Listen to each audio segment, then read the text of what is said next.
கொடுத்துட்டே இருக்கணும் டிக்கெட்டுக்கு.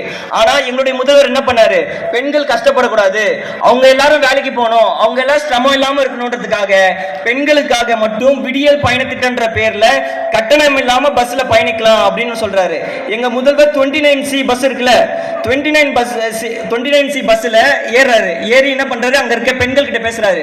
இன்னமா அவர் உடனே என்ன கேட்டாருன்னா, காசு இல்லாம போறீங்களா அப்படின்னு கேட்கல, எங்க இருந்து வரீங்க எங்க இருந்து போறீங்கன்னு கேட்கல, கண்டக்டரும் பஸ் டிரைவரும் உங்களை மரியாதையா நடத்துறாங்களான்னு கேட்டாரு. கண்டக்டரும் பஸ் டிரைவரும் உங்களை மரியாதையா நடத்துறாங்களா அப்படின்னு கேட்டாரு. கட்டணம் இல்லாம நீங்க பயன்படுத்துறீங்கன்றதுனால எந்த இடத்துலயும் உங்களை மரியாதை குறைவாக நடத்தக்கூடாதுன்னு பேருந்தினுடைய நடத்துனர்களையும் ஓட்டுநர்களையும் கண்டிப்பா சொல்லி வச்சிருக்காரு நம்மளுடைய முதல்வர் அவர்கள். இப்படியான தலைவர் எங்க இருக்காருன்றதை நீங்க சிந்திச்சு பார்க்கணும். அடுத்ததான் நான் சொல்லட்டுமா, நம்ம வீட்டுல இங்க எத்தனையோ பெண்கள் இருக்கீங்க, உங்க எல்லாருக்குமே தெரியும்ல, நம்ம வீட்டுல ஒரு ஆம்பளை புள்ள இருக்கு, ஒரு பொம்பளை புள்ள இருக்குன்னா நம்ம என்ன பண்ணுவோம், பொம்பளை பிள்ளை வீட்டுல பண கஷ்டம் இருக்கு, முதல்ல நம்ம என்ன சொல்லுவோம், பொம்பளை பிள்ளை கிட்ட, மா நீ அடுத்த வீட்டுக்கு தானே போற, நீங்க அடுத்த வீட்டுக்கு தானே போறமா, ஏன் நீ வந்து படிச்சுக்கிட்டு நீ படிக்காத, ஆம்பளை புள்ள படிச்சுக்கிட்டோம் நீ படிக்காத, நீ வீட்டுல இருந்து வேலை செய்ய அப்படின்னு சொல்லுவோம். ஆனா நம்மளுடைய மக்களின் முதல்வர்